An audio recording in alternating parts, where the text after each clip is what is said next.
Hello, hello.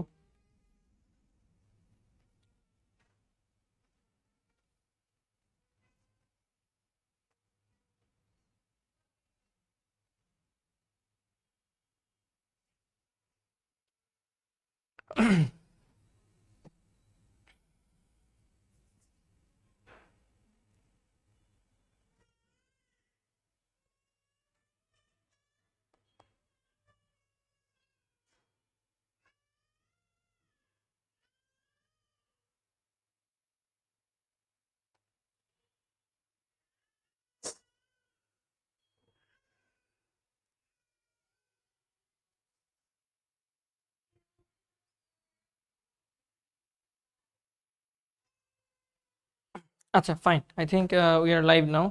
So hopefully সবাই ভালো আছো। আসলে আমি আমার আমার আইডি থেকে লাইভে চলে গেছিলাম ভুল করে। আমাদের গ্রুপে লাইভে আসার কথা ছিল, ক্লাস নেওয়ার কথা ছিল। আমি ভুলে আমাদের আমার নিজের প্রোফাইল থেকে চলে গেছিলাম। So sorry for that. আচ্ছা, ঠিক আছে, তাহলে আমরা শুরু করি। আমরা গতকালকের ক্লাসটা আসলে মাঝে অসুস্থতা ফিল হচ্ছিল, যার কারণে আসলে গতকালকের ক্লাসটা করতে পারিনি কন্টিনিউ। এভাবে করলে তো হবে না, আমাদের ক্লাসগুলো তো নিতে হবে। সো আমরা আজকে চেষ্টা করব গতকালকের জিনিসগুলো সহ সামনে আগায় যেতে। এন্ড হ্যান্ডস অন যেটা ছিল সেটা রেকর্ডের আকারে দেওয়া হবে। অলরেডি 10 মিনিট আমি রেকর্ড করছি, আরও 20 মিনিট রেকর্ড করে দুইটাকে একসাথে করে আমি তোমাদের দিয়ে দেবো। যে হ্যান্ডস অন প্র্যাকটিস, আমরা গতকালকে আমাদের যে ডেটা টাইপসগুলো ছিল, ইন্টিজার বলো, ফ্লোট বলো, ডাবল বলো, তারপর আমাদের ক্যারেক্টার বলো, এই টাইপের ডেটা টাইপসগুলো কিভাবে কাজ করে, কিভাবে কোড করে, এগুলো আমি দেখানোর চেষ্টা করতেছিলাম আর কি। তখন হঠাৎ করে খারাপ লাগলো, চলে গেলাম। সো আজকে আমরা আগে থিওরি পড়ে আসি, তারপর সময় থাকলে আমরা ডিরেক্ট কোডে চলে যাব, তারপর আমরা যা কিছু করার দেখব। সো একদম জাম্প করি আমরা আমাদের কন্টেন্টে। আজকে আমাদের কন্টেন্ট শুরু হবে হচ্ছে গতকালকে আমরা যেটা পড়েছি ওই জায়গাটা থেকেই। জাস্ট আমরা একটু রিক্যাপ করে আসবো যেটা যেটা পড়তেছিলাম। আমরা এখানে ডেটা টাইপস দেখতেছিলাম। তোমরা জানো যে সি এর মধ্যে মেইনলি মৌলিক যে ডেটা টাইপ, এটা হচ্ছে চারটা: character, integer, floating, double. Character হচ্ছে CHAR দিয়ে রিপ্রেজেন্ট করে, ইন্টিজার হচ্ছে INT দিয়ে রিপ্রেজেন্ট করে, ফ্লোটিং হচ্ছে FLOAT দিয়ে রিপ্রেজেন্ট করে, অ্যান্ড ডাবল হচ্ছে DOUBLE দিয়ে রিপ্রেজেন্ট করে। প্রত্যেকটার লিমিট আছে। আমাদের যতটুকু মনে আছে, ক্যারেক্টার ছিল 1 বাইট। এটা আমরা মনে হয় গতকালকে উল্টাপাল্টা বলছিলাম একটু। এটা বলছিলাম 1 বাইট, ওইটা বলছিলাম 2 বাইট। সো অ্যাকচুয়ালি যেটা হবে, আমাদের ক্যারেক্টার হবে হচ্ছে গিয়ে তোমার 1 বাইট, মানে 8 বিট। ইন্টিজার হবে 2 বাইট, ফ্লোটিং হবে 4 বাইট, এবং ডাবল হবে মোস্ট প্রবলি 8 বাইট। এইভাবে করে করে আমাদের আগায়। তাহলে আমাদের ক্যারেক্টার হচ্ছে 1 বাইট ভাইয়া। ক্যারেক্টারের সাইজ হচ্ছে 1 বাইট। তারপর আমরা বলেছিলাম আমাদের ফ্লোটিং পয়েন্ট বা ইন্টিজারের এটা হচ্ছে 2ও নেওয়া যায়, 4ও নেওয়া যায়। 2 অথবা 4 বাইট। বাইট মানে তো বুঝো, বাইট মানে হচ্ছে 4 দিয়ে গুণ করে যেটা হয় সেটা বিট। মানে 8 দিয়ে গুণ করলে ওইটা বাইটটা বিটে চলে যাবে। ফাইন। তারপর আমাদের ফ্লোটিং পয়েন্ট আমরা বলছিলাম ফ্লোটিং পয়েন্ট হচ্ছে 4 বাইট, অ্যান্ড ডাবল হচ্ছে 8 বাইট। সো এটা হচ্ছে আমাদের 4 বাইট জায়গা দখল করে মেমোরিতে, অ্যান্ড এটা হচ্ছে আমাদের 8 বাইট জায়গা দখল করে। Character 1 byte, 2 byte. এটাকে ডাবল করে 4ও বানানো যায় মাঝে মাঝে যখন বড় সংখ্যা প্রয়োজন হয়। ফ্লোটিং পয়েন্ট এটা 4 বাইট জায়গা দখল করে, অ্যান্ড ডাবল হচ্ছে এটা 8 বাইট জায়গা দখল করে। কিভাবে কি রিপ্রেজেন্ট করে? ইন্টিজার CHAR দিয়ে একটা ভ্যারিয়েবল রিপ্রেজেন্ট করা যেতে পারে। CHAR ক্যারেক্টার C, এটা হচ্ছে একটা ক্যারেক্টার রিপ্রেজেন্ট করার way. Integer type variable define করার উপায় হচ্ছে ইন্টিজার A, এটা হচ্ছে একটা ভ্যারিয়েবল ডিফাইন হয়ে গেল। ফ্লোটিং পয়েন্ট হচ্ছে তুমি FLOAT, ফ্লোট D, এটা একটা ফ্লোটিং পয়েন্ট, ভগ্নাংশ একটা সংখ্যা হয়ে গেল। অ্যান্ড ডাবল হচ্ছে DOUBLE, ডাবল ধর E। এরকম যে কোনো নাম দিয়ে তুমি ভ্যারিয়েবলগুলোকে ডিফাইন করতে পারবা। আমরা চাইছিলাম, গতকালকে আমার উদ্দেশ্য ছিল আমি এই ভ্যারিয়েবলগুলোর সাইজ কিভাবে ডিফাইন করে, কিভাবে এটা নিয়ে কাজ করে, এগুলো হচ্ছে হ্যান্ডস অন দেখা দেওয়ার, বাট ওইটার সম্ভব হয়নি। আমি আজকে চেষ্টা করবো এগুলো শেষ করার পর যদি সময় পাই আমি সেটা আবার দিয়ে দিতে, বা রেকর্ডেড আকারে প্রয়োজনে দিয়ে দিব। টেনশন নিও না তোমরা। এবং প্রত্যেকটা লিমিট আছে। আমরা বলছিলাম যে এটা যেহেতু ইন্টিজার, যেহেতু 2 বা 4 বাইট জায়গা দখল করে, এটার তো একটা লিমিট থাকবে, ঠিক না? 2 বাইট মানে কি? বাট 2 বাইট মানে হচ্ছে 16টা বিট। তো 16টা বিটের মধ্যে কতগুলো সংখ্যা হাঁটে, ঠিক না? যদি পজিটিভ নাও তাহলে 0 থেকে 65,000 সামথিং। আর যদি প্লাস মাইনাস মিলায় নাও, যে আমি এই 16 বিট জায়গার মধ্যে পজিটিভ নাম্বারও নিব, ধর ঋণাত্মক নেগেটিভ নাম্বারও নিব, তাহলে লিমিটটা অর্ধেক অর্ধেক করে ভাগ হয়ে যাবে। সাপোজ ধরো তোমার কাছে ঘরে রাখার জায়গা আছে, তোমার কাছে কি এভাবে চিন্তা করতে পারো যে 4টা ঘর আছে, সো 4টা ঘরের মধ্যে তোমাকে সংখ্যা আটাইতে হবে, ঠিক আছে? এখন তুমি কি করতে পারো, তুমি হচ্ছে 4টা ঘরে 4টাই ধনাত্মক সংখ্যা আটাইতে পারো। তাহলে 4 ঘরের মধ্যে ধনাত্মক সংখ্যা সর্বোচ্চ কত হবে? 9 9 9 9, এটা সবচেয়ে বড় সংখ্যা। আর সবচেয়ে ছোট সংখ্যা কি? 0 0 0 0। তাহলে শুধু পজিটিভ সংখ্যাই তুমি রাখলা 4টা ঘরে। আবার তুমি চিন্তা করলে যে না ভাইয়া, 4টা ঘরে আমি কিছু পজিটিভ সংখ্যাও রাখবো, কিছু নেগেটিভ সংখ্যাও রাখবো, তাহলে লিমিটটা কি কমে যাবে না? বুঝতে পারছো? আমরা এটা ওই চ্যাপ্টার 3-তে পড়াইছিলাম, এখানে পড়ানোর দরকার নেই, জাস্ট আমি বলে দিই। ফ্লোটিং পয়েন্ট তো বললাম কীভাবে ডিফাইন করে, আর ডাবল পয়েন্টও বললাম কীভাবে ডিফাইন করে, এগুলো মোটামুটি আমরা পারি। অ্যান্ড ক্যারেক্টারের আসল বিষয় এগুলো পরে আমরা দেখবো, সামনে যাই। ধ্রুবক কনস্ট্যান্ট তোমরা দেখছিলা, কনস্ট্যান্ট দুইভাবে ডিফাইন করা যায়, বা কনস্ট্যান্ট নর্মালি দুই ধরনের আছে, একটা হচ্ছে নিউমেরিক কনস্ট্যান্ট, একটা হচ্ছে ক্যারেক্টার কনস্ট্যান্ট। নিউমেরিক কনস্ট্যান্টগুলো হচ্ছে যে কোনো একটা সংখ্যা দিয়ে যে কনস্ট্যান্টগুলো দিলা, 10 12 12.5, এগুলো হচ্ছে নিউমেরিক কনস্ট্যান্ট বা সংখ্যাগত ধ্রুবক। আর ক্যারেক্টার কনস্ট্যান্টের মধ্যে ক্যারেক্টারকে, একটা লেটার মানে এ বি সি ডি, এগুলোকে কনস্ট্যান্ট হিসেবে ইউজ করা যেতে পারে। তারপর আবার তুমি ব্যাকস্ল্যাশ, আমরা যেটাকে বলি এসকেপ সিকোয়েন্স, এগুলো হচ্ছে এক একটা ক্যারেক্টার কনস্ট্যান্ট। লাইক এটা অনেক সময় তোমরা দেখো ব্যাকস্ল্যাশ দিয়ে এন আমরা লিখি কোডের মধ্যে, এটা দিলে কি হয়? এটা দিয়ে নতুন লাইন তৈরি হয়, ঠিক না? তোমরা জানো এটা দিয়ে হচ্ছে, এটার কাজ হচ্ছে নতুন লাইন তৈরি করা, নিউ লাইনে কার্সর নিয়ে যাও, ঠিক না? এটা তোমরা সবাই জানো। তারপর হচ্ছে আরো কিছু ব্যাকস্ল্যাশ ক্যারেক্টার আছে, লাইক ব্যাকস্ল্যাশ টি, এটা আছে, এটা দিলে কি হয় জানো? 4টা স্পেস খালি হয়ে যায়, মানে ট্যাব, যেটাকে আমরা বলি একটা ট্যাব। তোমার কিবোর্ডে ট্যাব বাটন চাপলে যেমন 4টা ঘর আগায় যায় কার্সর, স্ল্যাশ টি দিলে এটা 4টা ঘর আগায় যায়। তারপর হচ্ছে আরো কি কি আছে, স্ল্যাশ এ আছে না, এ, এটা দিলে কি হয়? একটা সাউন্ড হয়, একটা অডিবল সাউন্ড হয়, একটা অডিবল সাউন্ড হয়। তারপর আর কি কি আছে আমাদের, ব্যাকস্ল্যাশ বি আছে, এটা দিলে কি হয়? একটা ব্যাকস্পেস চলে আসে, কার্সরটা ব্যাকস্পেস চলে আসে, একটা ব্যাকে চলে আসে, ঠিক আছে? ব্যাকস্পেসে চলে আসে। তারপর আর কি কি আছে? আরো অনেকগুলো আছে, নর্মালি মোস্ট প্রবলেম মানে মোস্টলি আমরা ব্যাকস্ল্যাশ এনটা ইউজ করি নতুন লাইনে যাওয়ার জন্য। এগুলোকে বলা হয় এসকেপ সিকোয়েন্স। এসকেপ সিকোয়েন্স এগুলো হচ্ছে ক্যারেক্টার কনস্ট্যান্টের আন্ডারে পড়ে। আর নিউমেরিক কনস্ট্যান্টের আন্ডারে হচ্ছে সংখ্যাগত যেই কনস্ট্যান্টগুলো 10 15 20 25 -11 -20 -12.5, এই সংখ্যাগুলো হচ্ছে নিউমেরিক কনস্ট্যান্টের আন্ডারে পড়ে। দেন আমাদের আর কি কি কনস্ট্যান্ট আছে, নিউমেরিক কনস্ট্যান্টও হয়ে গেল, সিঙ্গেল ক্যারেক্টার কনস্ট্যান্টও হয়ে গেল। আচ্ছা, এখানে আরেকটা কিছু বলার আছে, যেমন ক্যারেক্টার কনস্ট্যান্টের মধ্যে তুমি চাইলে ওই যে এ বি সি ডি বললাম না, লেটারকেও হিসেবে কিন্তু কনস্ট্যান্ট হিসেবে ইউজ করতে পারো। একটা লেটার এ, এটাকে তুমি একটা কনস্ট্যান্ট ধ্রুবক হিসেবে ইউজ করতে পারবা চাইলে। ওগুলো আমাদের অত বেশি মানে মাথা ব্যথা নেই, কারণ এগুলো অত বেশি আসে না। মেনলি এসকেপ সিকোয়েন্স যেগুলো আছে, এসকেপ সিকোয়েন্সের ক্যারেক্টার কনস্ট্যান্টগুলোই বেশি তোমরা দেখবা বইয়ে বেশি করে আছে। আর মেইনলি আরেকটা কথা আছে, যেমন এই যে ভাইয়া এখানে দেখতে পাচ্ছ, আমরা এখানে যদি দেখি এই সাইনটা ব্যাকস্ল্যাশ, এই সাইনটার একটা স্পেশাল অর্থ আছে, ব্যাকস্ল্যাশের একটা স্পেশাল অর্থ আছে। ব্যাকস্ল্যাশ কিন্তু সব জায়গায় কাজ করবে। সো যখনই সি প্রোগ্রাম ডিজাইন করা হয়েছে তখন ব্যাকস্ল্যাশের একটা কাজ দেওয়া হয়েছে, যে ব্যাকস্ল্যাশ দিলে, ব্যাকস্ল্যাশ দেওয়া মানে এখানে স্পেশাল কিছু একটা কাজ হবে। যেমন তোমরা প্রিন্টএফ ফাংশনটা জানো, ঠিক না? প্রিন্টএফ ফাংশন কাজ জানো না, যে প্রিন্টএফে কি করা হয়? প্রিন্টএফের ভেতর ফার্স্ট ব্র্যাকেট, এখানে ডাবল কোটেশনের ভেতর তুমি যাই লেখো সবকিছু শো করে না? তুমি যদি লেখো হ্যালো ওয়ার্ল্ড, তাহলে এই কথাটা কিন্তু প্রিন্টএফ শো করে, ঠিক না? এখন তুমি চাচ্ছ এর মাঝখানে একটা ডাবল কোটেশন শো করবা,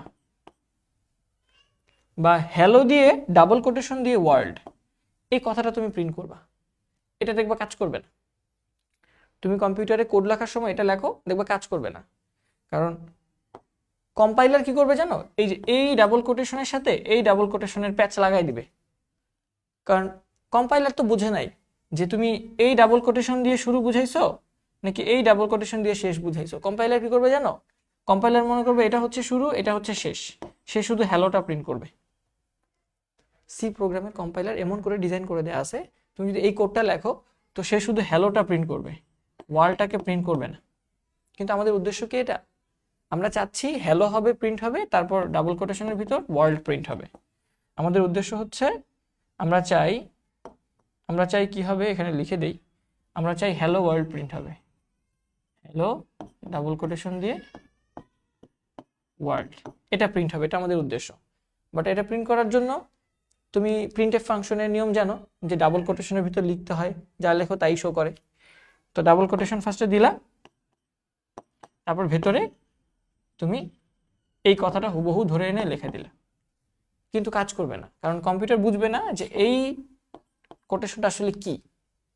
কারণ প্রিন্টএফ ফাংশনটারই তো ডেফিনেশনের ভিতরেই বলা আছে যে ডাবল কোটেশনের ভিতর যা থাকে তা তুমি প্রিন্ট করবা। তো ও যখন বাম দিক থেকে পড়া শুরু করবে তখন দেখবে যে এখানে একটা ডাবল কোটেশন, এখানে একটা ডাবল কোটেশন, সে শুধু এই হ্যালোটাকে প্রিন্ট করবে, বাকিটাকে প্রিন্ট করবে না। বুঝতে পারছো? তাহলে এটার থেকে মানে বের হয়ে যাওয়ার উপায় কি? বের হয়ে যাওয়ার উপায় হচ্ছে, ভাইয়া যখনই আমি কোড করব আমি জানি এই ডাবল কোটেশনটার হচ্ছে স্পেশাল একটা মিনিং আছে, এটা প্রিন্টএফ ফাংশনের অংশ না। তাহলে আমি কি করব, আমি এটা যখন লিখবো তখন আমি এখানে একটা ব্যাকস্ল্যাশ দিয়ে দিব। সো যখন আমি ব্যাকস্ল্যাশ দিব তখন কম্পিউটার বুঝবে, কম্পাইলার বুঝবে যে এই একটা ব্যাকস্ল্যাশ পাইছি, তার মানে পরে যে লেটারটা আছে এটা কিন্তু একটু স্পেশাল, এটাকে নর্মালি আমি আমার ভিতরে যেরকম আছে এরকম মানে চিন্তা করলে হবে না, এটাকে স্পেশাল মিনিং আছে। সো যখনই সে ব্যাকস্ল্যাশ পাবে তখন সে এই কোটেশনটাকে ওই প্রিন্টএফ এর এন্ড হিসেবে ধরবে না, সে ডিরেক্ট প্রিন্ট করে দিবে। বুঝতে পারছো? সো এরকম এই ব্যাকস্ল্যাশের অর্থ হচ্ছে স্পেশাল একটা অর্থ। যেমন তুমি শুধু এন লিখতা, এখানে যদি শুধু এন লিখতা ব্যাকস্ল্যাশ না দিয়ে শুধু এন লিখতা, তখন কি নতুন লাইনে প্রিন্ট হইতো? নতুন লাইনে যাইতো? নতুন লাইনে যাইতো না। কিন্তু তুমি যখনই ব্যাকস্ল্যাশ এন দিবা তখন সে বুঝবে, ব্যাকস্ল্যাশ পাওয়ার পরে কম্পাইলার বুঝবে এই সামনে কিন্তু স্পেশাল একটা কিছু আছে। কি আছে? এন আছে। তাই ব্যাকস্ল্যাশের পর এন থাকলে আমি কি করব, নতুন লাইনে কার্সর নিয়ে যাব। ঠিক সেম ভাবে আমার ডাবল কোটেশন প্রিন্ট করা দরকার, কিন্তু ডাবল কোটেশনের অর্থ আছে স্পেশাল, স্পেশাল একটা মানে ফাংশনের ভিতরে ডাবল কোটেশন মানে তুমি ডাবল কোটেশনের ভিতরে যেটা লিখবা সেটা প্রিন্ট হবে। সো এই ডাবল কোটেশন আর এই ডাবল কোটেশন তো সেম না, এটা স্পেশাল, এটাকে তুমি প্রিন্ট করতে চাচ্ছ, তাহলে এটা বোঝানোর জন্য তুমি এখানে একটা ব্যাকস্ল্যাশ দিয়ে নিবা। সো এইভাবে এই এই স্পেশাল ক্যারেক্টারগুলোকে বলা হয় এসকেপ সিকোয়েন্স, এবং এগুলো পরীক্ষায় আসতে পারে। ঠিক আছে? আচ্ছা, আর কি আর কি হতে পারে? আরো অনেক ধরনের স্কেপ সিকোয়েন্স আছে। ঠিক আছে, percent back forward slash F আছে, ফরওয়ার্ড স্ল্যাশ এক্স আছে, ফরওয়ার্ড স্ল্যাশ তোমার এইচ আছে, অনেকগুলো জিনিসপত্র আছে। আমরা সামনে আগাই।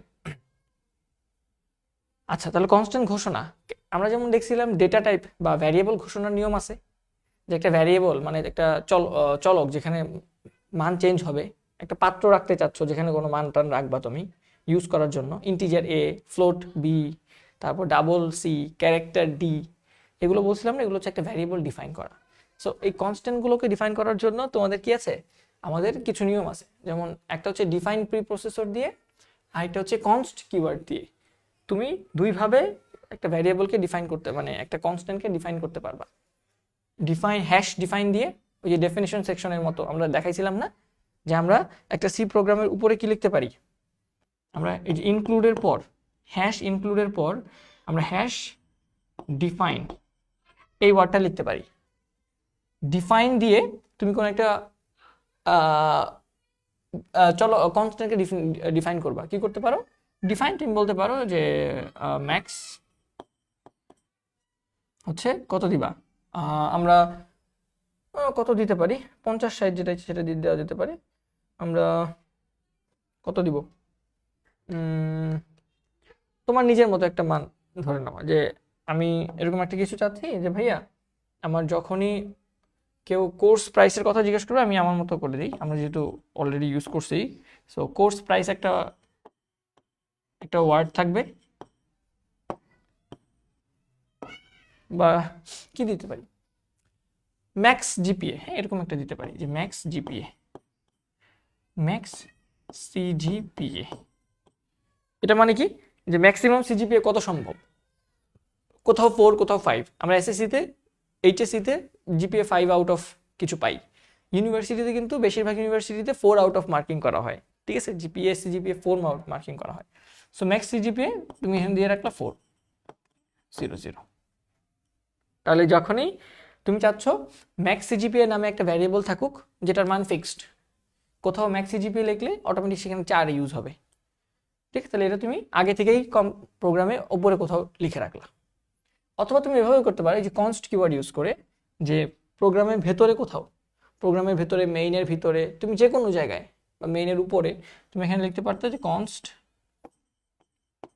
কনস্ট মানে কি? কনস্ট মানে হচ্ছে একটা কনস্ট্যান্ট। কনস্ট মানে হচ্ছে একটা কনস্ট্যান্ট।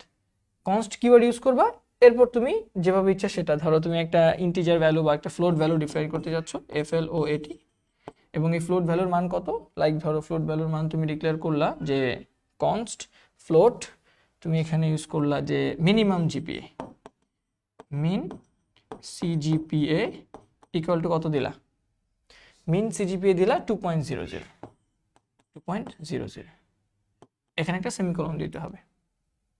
তাহলে তুমি কি করলা, দেখো আমি দুইটা ভ্যারিয়েবল বা কনস্ট্যান্ট মান, যেটার মান সব জায়গায় এক, কনস্ট্যান্ট মানে কি ধ্রুবক না, যখনই তুমি ম্যাক্স সিজিপিএ ইউজ করবা তখনই সেখানে 4 ইউজ হবে।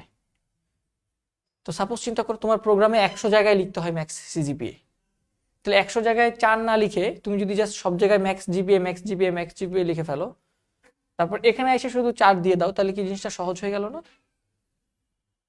বোঝাই জিনিসটা কি হচ্ছে, এটা একটু ইম্পর্টেন্ট জিনিস।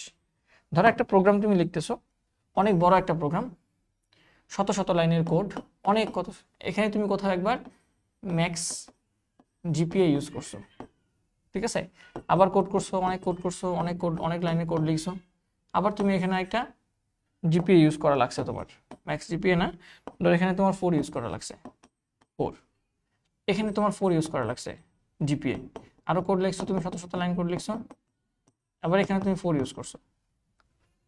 তাহলে দেখো তোমার প্রোগ্রামে 4 মানে জিপিএ যে 4 সবচেয়ে বড় ম্যাক্সিমাম যে 4, এটা তোমাকে 3বার ইউজ করতে হয়েছে।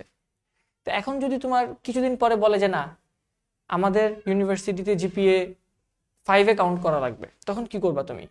তখন কোড করতে গেলে তোমাকে এই 3টা জায়গায় চেঞ্জ করতে হবে না? ম্যানুয়ালি গিয়ে গিয়ে কত লাইনে, 100তম লাইন, 300 নাম্বার লাইন, 500 নাম্বার লাইনে গিয়ে চেঞ্জ করতে হবে না?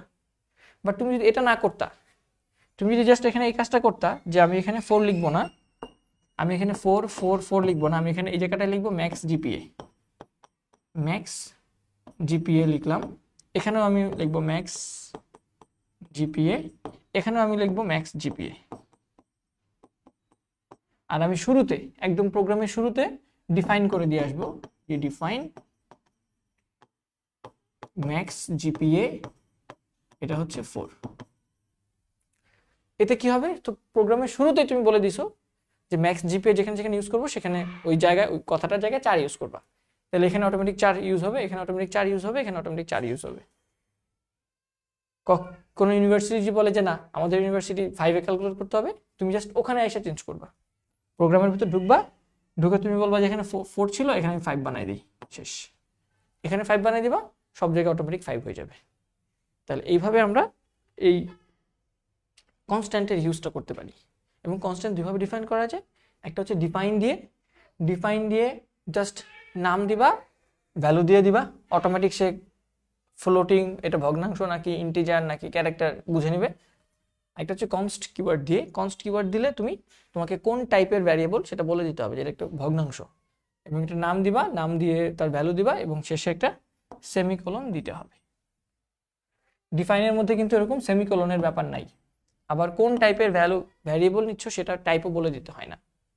সো ডিফাইন আর হচ্ছে কনস্ট কিওয়ার্ড, এটার মধ্যে কিন্তু পার্থক্য আছে, ঠিক আছে? এই কনস্ট কথাটা দেখেই সে বুঝে নিবে এখানে কিন্তু একটা কনস্ট্যান্ট ডিফাইন করা হয়েছে। আচ্ছা, ঠিক আছে, এরপর আমরা আর কি কোথায় যেতে পারি? চলক তো বললাম, চলক হচ্ছে দুই ধরনের হয়, গ্লোবাল এবং লোকাল, এবং গ্লোবাল ভ্যারিয়েবল, লোকাল ভ্যারিয়েবল কিভাবে ডিফাইন করা লাগে মোটামুটি আমরা এগুলো পড়ছি। গতকালকে দেখানোর চেষ্টা করছিলাম যে লোকাল মানে হচ্ছে তার এরিয়া ভিত্তিক, আর গ্লোবাল মানে হচ্ছে তার একদম সবগুলো মেইন ফাংশনের উপরে। তুমি একই নামে একের বেশি গ্লোবাল ভ্যারিয়েবল ডিক্লেয়ার করতে পারবা না, টাইপ ভিন্ন করেও পারবা না। একটা নাম দিয়ে একটাই ভ্যারিয়েবলই বানানো যাবে, মানে একটা ঘরই বানানো যাবে, বা একটা পাত্র যেখানে কিছু রাখবা, সো একটা পাত্রের নাম একটাই দেয়া যাবে। গ্লোবাল ভ্যারিয়েবলে। একাধিক পাত্রের নাম সেম দেওয়া যাবে না। ঠিক সেমভাবে লোকাল ভ্যারিয়েবলে যেটা, যে অনেকগুলো ফাংশন আছে মেইনের ভিতর, আরও 3-4টা ফাংশন, ওই 3-4টা ফাংশন প্রত্যেকটার মধ্যে একই নামে ভ্যারিয়েবল থাকতে পারে। বুঝতে পারছো? আমার বাসায় ইমরান নামে একজনই থাকবে, বাট আমার এলাকায় অনেক ঘরে কিন্তু ইমরান নামে অনেকগুলো ছেলে থাকতে পারে। বুঝতে পারছো যে জিনিসটা এরকম। আবার গ্লোবালি ইন্টারন্যাশনাল যদি চিন্তা করো, যে facebook.com নামে একটা ওয়েবসাইট আছে, এখন তুমি চাইলেই ফেসবুকের নামটা নিতে পারবা না। পারবা? ফেসবুকের নাম কিন্তু তুমি ইউজ করতে পারবা না। এরকম আর কি। বা ফেসবুকের 2টা ওয়েবসাইট হবে না, একই নামে 2টা ওয়েবসাইট হবে না, একই নামে একটা ওয়েবসাইটই হবে। সো এটা হচ্ছে গ্লোবালের কনসেপ্ট। আবার লোকালি চিন্তা করলেও কিন্তু এরকম একই নামে 2টা হওয়া সম্ভব না। একই ঘরে এক নামের 2জন থাকতে পারে না, ইমরান ইমরান কিন্তু 2জন থাকবে না। বাট একই এলাকায় একাধিক থাকতে পারে, মানে এক একটা পরিবারে ইমরান নামে এক একজন থাকতে পারে। সো গ্লোবাল মানে হচ্ছে যাকে সবাই চেনে, পৃথিবীর সবাই চেনে। ঠিক আছে? ফেসবুককে আমরা সবাই চিনি। এখন আমি যদি আমার বাসায় একটা ফেসবুক বানাই, বা আমার নিজে একটা অ্যাপ বানাই যেটার নাম দিই ফেসবুক, দিতেই পারি আমি, যেটা আমার ইন্টারন্যাশনাল ইউজ হবে না, শুধু লোকালি ইউজ হবে, তাহলে আমি কিন্তু সেই নাম ইউজ করতে পারবো ফেসবুক, পার্সোনাল ইউজের জন্য। বাট ইন্টারন্যাশনালি আমি ফেসবুক ইউজ করতে পারবো না।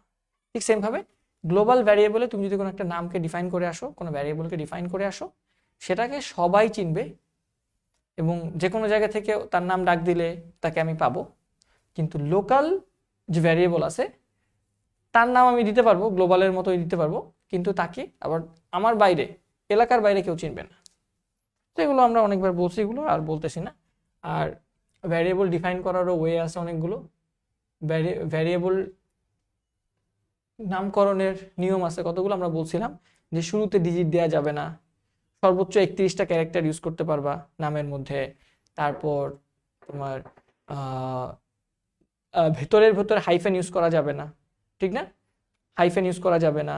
তারপর আরও বেশ কয়েকটা নিয়ম আমাদের ছিল, যদি তোমাদের মনে আছে। এর মধ্যে স্পেশাল কয়েকটা নিয়ম কি কি ছিল আমি বলে দিছিলাম না, এটা বলা ছিল আমাদের, এগুলো আমি না বলি, এগুলো না বলি। ভ্যারিয়েবলের নামকরণের নিয়ম। বাট আমরা যেটা করতে পারি সেটা হচ্ছে, আমরা তোমাদের কতগুলো ভুল এবং সঠিক ভ্যারিয়েবলের নাম ঠিক আছে কিনা এটা হয়তো তোমাদেরকে চেক করাইতে পারি যে তোমাদের মনে আছে কিনা। তুমি চাচ্ছ ফ্লোটিং পয়েন্টের একটা ভ্যারিয়েবল নিবা, যে ফ্লোটিং পয়েন্ট, FLOAT, ফ্লোটিং ভগ্নাংশ একটা ভ্যারিয়েবল নিবা, পাত্র নিবা, যেখানে কিছু নাম, যেটা নাম দিবা। তো এটার নাম কি আমি এরকম দিতে পারি যে 24 আওয়ার। ফ্লোটিং পয়েন্টের এরকম কোনো নাম দেওয়া যাবে ভ্যারিয়েবলের? উত্তর হচ্ছে না, দেওয়া যাবে না। কারণ আমরা জানি ভ্যারিয়েবলের শুরুতে কখনো ডিজিট থাকে না। ভ্যারিয়েবলের নামের শুরুতে সবসময় আমাদের লেটার থাকতে হবে, ABCDEFGHI, ছোট হাতের বড় হাতের যে কোনো লেটার আমরা রাখতে পারবো, কিন্তু আমরা এই ডিজিটকে রাখতে পারবো না। আবার মাঝে আমরা ডিজিট ইউজ করতে পারবো, আমরা আন্ডারস্কোর ইউজ করতে পারবো, বাট অন্য কোনো সাইনগুলো আমরা ইউজ করতে পারবো না। এগুলো আছে, এগুলো আমরা বলছি, এগুলো আমি না বলি। আজকে আমাদের যেই মেইন টপিক সেটা হচ্ছে অপারেটর নিয়ে কথা বলা। অপারেটর নিয়ে কথা বলা। অপারেটর তোমরা মোটামুটি কম বেশি সবাই জানো, বাট তাও আমরা একদম শুরু থেকে শেষ পর্যন্ত একটু অপারেটরকে এক্সপ্লেন করব। অপারেটর কি? অপারেটর হচ্ছে এমন একটা জিনিস যার নিজস্ব কোনো মান নাই, কিন্তু সে অন্য কারোর উপর অ্যাপ্লিকেবল হয়ে একটা মান দেয়। যেমন কি ভাইয়া, কি বলতে পারেন? একটা অপারেটরের নাম বলেন। কি বলতে পারি? ধরো যোগ একটা অপারেটর, যোগ হচ্ছে একটা অপারেটর, যোগ হচ্ছে একটা অপারেটর। এই যোগ অপারেটরের নিজস্ব কোনো মান আছে? এটার কোনো মান নাই। বাট এই যোগের দুই পাশে যদি দুইটা সংখ্যা আমরা দিয়ে দিই, যোগের দুই পাশে দুইটা সংখ্যা যদি আমরা দিয়ে দিই, এক পাশে 2 এক পাশে 5, তাহলে এই দুইটা মিলে কিন্তু যোগ একটা অপারেশন করবে, এবং এটাকে আমরা বলি অ্যাডিশন, এবং এটা কিন্তু একটা ভ্যালু আছে, রাইট? এটাকে একটা ভ্যালু পাবো, সেটা হচ্ছে আমরা 7 পাবো। তার মানে এটা একটা মান আছে। সো যোগের নিজস্ব কোনো মান নাই, বাট যোগের দুই পাশে যদি কেউ আসে তাহলে সে একটা মান দিতে পারে। এই জন্য যোগকে বলা হয় অপারেটর। আর যোগ যাদের উপর কাজ করে, হ্যাঁ, এই যে যেমন 2 এর উপর কাজ করলো, 5 এর উপর কাজ করলো, এদেরকে বলা হয় অপারেন্ড। অপারেন্ড, এটা হচ্ছে অপারেটর, অপারেটর, আর এরা হচ্ছে অপারেন্ড, মানে যাদের উপর কাজ করতেছে। আর এই ফুল জিনিসটাকে আমরা বলি একটা অপারেশন। ফুল জিনিসটাকে আমরা বলি একটা operation. So operator, operand and operation. Operator নিয়ে অপারেটর মানে অ্যাসাইন করা, কোনো কিছু ভ্যালুকে অন্য কোথাও রেখে দেয়া। তুমি কি করতে পারো, একটা মানকে একটা মানের সাথে একটা মান যোগ করে কোথাও রাখতে পারো, একটা মানের সাথে একটা মান বিয়োগ করে কোথাও রাখতে পারো। এই যে রেখে দেয়া, অ্যাসাইন করা, দান করা। আর বিবিধ অপারেটর মানে অন্যান্য অনেক কিছু মিসেলেনিয়াস অপারেটর আছে, এগুলো বাদেও ওই অপারেটরগুলো। আমরা একটা একটা করে দেখি। প্রথমত আমরা দেখে ফেলি অ্যারিথমেটিক অপারেটর। স্ক্রিন দেখা না গেলে আমাকে বইলো, ঠিক আছে? স্ক্রিন দেখা না গেলে আমাকে বইলো, আমি কোন কালারটা ইউজ করবো একটু সিলেক্ট করে নিই। অ্যারিথমেটিক অপারেটর, অ্যারিথমেটিক অপারেটর কি বলছিলাম মনে আছে না? যে যোগ বিয়োগ গুণ ভাগ এই টাইপের অপারেটরগুলোকে আমরা অ্যারিথমেটিক অপারেটর বলি। যেমন যোগ, স্ক্রিন কি দেখা যায়? হ্যাঁ, ক্লিয়ারলি দেখা যাচ্ছে, হোপফুলি ক্লিয়ারলি দেখা যাচ্ছে। হ্যাঁ, তাহলে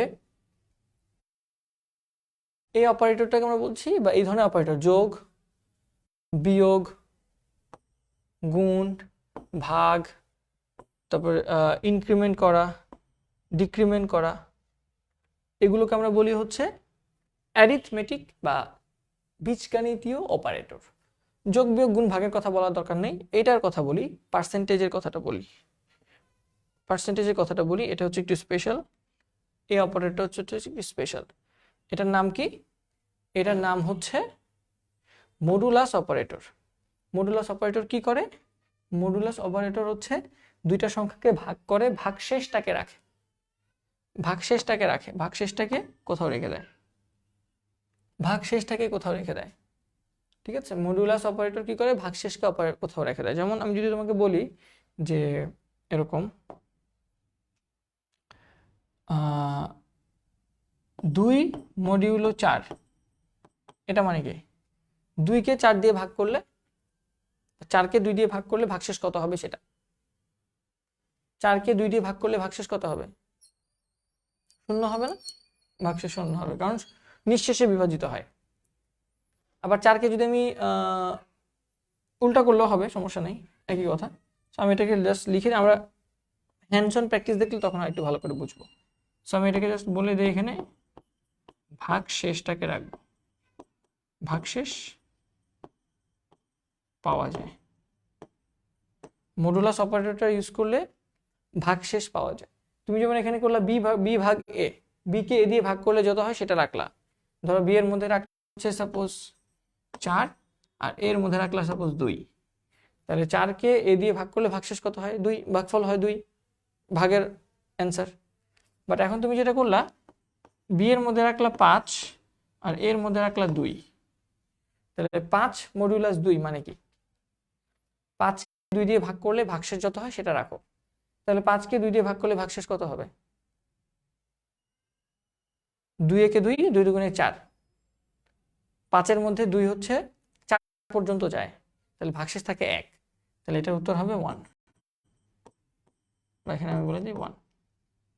ঠিক আছে, 5 মডিউলো 2, 5 মডিউলো 2, এটার ভ্যালু হচ্ছে 1। 5কে 2 দিয়ে ভাগ করলে ভাগশেষ যেটা হয় সেটার উত্তর, সেটা আমাদের মডুলাস অপারেটর দেয়। প্লাস প্লাস আর মাইনাস মাইনাস, যদিও এটা হচ্ছে আমরা ইনক্রিমেন্ট ডিক্রিমেন্ট অপারেটরে দেয়, বাট তাও তুমি এখানে ইউজ করতে পারো এটা। প্লাস প্লাস মানে কি? প্লাস প্লাস মানে হচ্ছে যোগ করো, 1 বাড়াও। মাইনাস মাইনাস মানে হচ্ছে 1 কমাও। আবার কি বললাম? প্লাস প্লাস মানে হচ্ছে 1 বাড়াও, মাইনাস মাইনাস মানে হচ্ছে 1 কমাও। এটার আমরা ইমপ্লিমেন্টেশন এখনই দেখব। এখনই আমরা প্লাস প্লাস এবং মাইনাস মাইনাস এই অপারেটরের কাজটা দেখে ফেলি। এটাকে ইনক্রিমেন্ট বা ডিক্রিমেন্ট অপারেটরও বলা হয়। তাহলে আমরা বলতে চাই একটা হচ্ছে প্লাস প্লাস অপারেটর, এটা মানে যা কথা, এটা ইকুইভ্যালেন্ট হচ্ছে ধরো যোগ 1, প্লাস প্লাস যা কথা, এক যোগ করো একই কথা। ফর এক্সাম্পল আমি যদি তোমাদের এরকম একটা কিছু দেখাই, আই এর মান ইন্টিজার এ, এর ভিতরে আমি নিলাম 10, একটা সংখ্যা নিলাম, এবং আমি বললাম এ কে প্লাস প্লাস করো, তারপরে প্রিন্ট করো এ,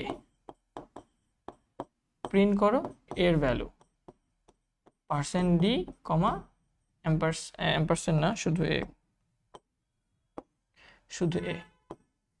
তাহলে এই লাইনে আউটপুট কি হবে আমাকে একটু বলো, এই কোডটার আউটপুট কি হবে? আমি এখানে 3 লাইনে একটা কোড লিখছি, আমি কি করছি, এর মধ্যে 10কে রাখছি, এ প্লাস প্লাস করছি, মানে এর মান 1 বাড়াইছি, তারপর একে প্রিন্ট করছি। এখানে প্রিন্ট হবে এর ভ্যালু হচ্ছে 11, বুঝতে পারছো? আবার যদি আমি এরকম লিখতাম int A equal to 10, A equal to A plus 1, তারপর আমি প্রিন্ট করতাম প্রিন্ট এফ পার্সেন্ট ডি কমা এ, তাহলেও আমি ভ্যালু হিসেবে পাইতাম 11, আউটপুটে 11 পাইতাম। এ ইকুয়াল টু এ প্লাস 1, এর মধ্যে যা আছে তুমি কি করো, একে 1 বাড়াও, তারপরে একে এর মধ্যে রেখে দাও, এর সাথে 1 যোগ করে এর ভিতর রেখে দাও। তাহলে এ তো 10 ছিল, 10-এর সাথে 1 যোগ করলে 11, তারপর এর ভিতর রেখে দাও, তাহলে 11 প্রিন্ট হবে। এটা তো মোটামুটি বুঝছো যে 11 প্রিন্ট হবে। প্লাস প্লাস যা কথা, এ ইকুয়াল টু এ প্লাস 1 একই কথা, ঠিক আছে? এখন আমি যদি এরকম একটা এক্সাম্পল দিই, একটা এক্সাম্পল দিই যে ইন্টিজার ইকুয়াল টু সাপোজ, তুমি যেটা করলা, ইন্টিজার বি নামে আরেকটা ভ্যারিয়েবল নিলা, এবং বি এর মধ্যে এ প্লাস প্লাস করে রেখে দিলা, তারপর প্রিন্ট করলা, প্রিন্ট ডাবল কোটেশন, একবার প্রিন্ট করবো হচ্ছে, আমি এখানে কালার অন্যটা দিই, তাহলে বুঝতে সুবিধা হবে যে কোনটা কি, পার্সেন্ট ডি আর হচ্ছে পার্সেন্ট ডি ডাবল কোটেশন কমা বি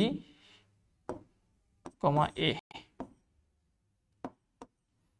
আমি দুইটা ভ্যারিয়েবল নিচ্ছি, একটা হচ্ছে এ, এর ভিতর 10কে রাখছি, আর বি নামে আরেকটা ভ্যারিয়েবল ডিক্লেয়ার করছি, কিন্তু তাদের কোনো ভ্যালু রাখি নাই। এরপর আমি এ প্লাস প্লাস করে এটা লিখছি, এই লাইনটা লিখছি, এই লাইনটা লেখার পর আমি বি এবং এ দুইটাই প্রিন্ট করতে চাচ্ছি। এখন আমার কথা হচ্ছে এখানে কি প্রিন্ট হবে, এখানে কি প্রিন্ট হবে, এই প্রোগ্রামটার আউটপুটে কি আমি পাবো? এটা যদি প্রোগ্রাম হয়, তাহলে এই প্রোগ্রামের আউটপুটে যখন আমি পাবো, দেখবো, তখন আমি কত কত দেখবো। প্রথমে বি প্রিন্ট হবে, পরে এ প্রিন্ট হবে। বি এর ভ্যালু কত, এর ভ্যালু কত,